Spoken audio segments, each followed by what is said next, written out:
Hey there, I am again in one of my favorite places, the kitchen.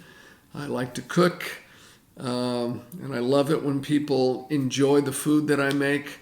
But I also do a lot of spiritual cooking here as well. Sitting at a little sort of a bench table we have, I do a lot of studying, a lot of meditating in the scriptures. This is where I write, excuse me, most of my sermons. And I've been reading about the crucifixion of Christ, about his resurrection, and something really dawned on me just a few minutes ago, actually, that time and time again, Jesus told the disciples that he would be raised on the third day. This is just from Matthew's account.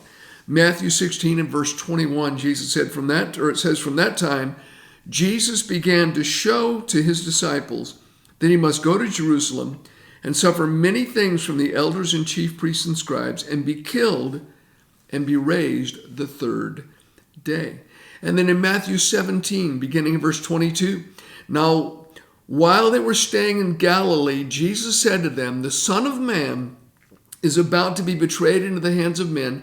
They will kill him, and the third day he will be raised up. And they were exceedingly sorrowful. And then Matthew 20, verse 17, now Jesus, going up to Jerusalem, took the 12 disciples aside on the road and said to them, behold, we're going up to Jerusalem, and the Son of Man will be betrayed to the chief priests and to the scribes, and they will condemn him to death and deliver him to the Gentiles to mock and scourge and to crucify. And the third day he will rise again. And then again in Matthew 26, Jesus and the disciples have come to the Mount of Olives, and it says in verse 20 or 31, Jesus said to them, all of you will be made to stumble because of me this night. For it is written, I will strike the shepherd, and the sheep of the flock will be scattered. But after I've been raised, I will go before you into Galilee. So time and time and time and time again, Jesus said, look, I'm going to be crucified. I'm going to be betrayed. I'm going to be scourged. This is what's going to happen. But the third day, I will be raised up. I will be raised from the dead. But they never got it. They never believed it. They never, embraced it. They watched Jesus be brutalized. They knew he had been crucified. Even the women that were there, they were the last ones, at the site of the crucifixion. And then they were there when Joseph of Arimathea took the body of Jesus and laid it in his own tomb.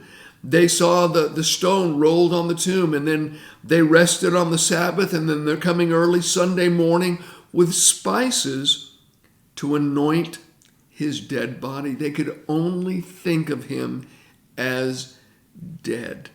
They didn't understand that he would be raised from the dead. The disciples were in hiding. They didn't believe what he had said. My friend, death was no obstacle for him. In fact, when the angel came down and rolled the stone away from the tomb, he didn't roll the stone away so Jesus could get out. He rolled the stone away so the women could get in and verify that he had been risen.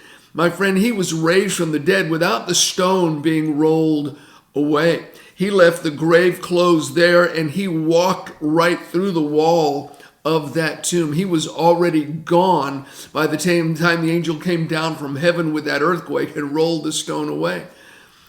Jesus is alive, but the disciples just didn't get it, even though he told them, he promised them again and again and again.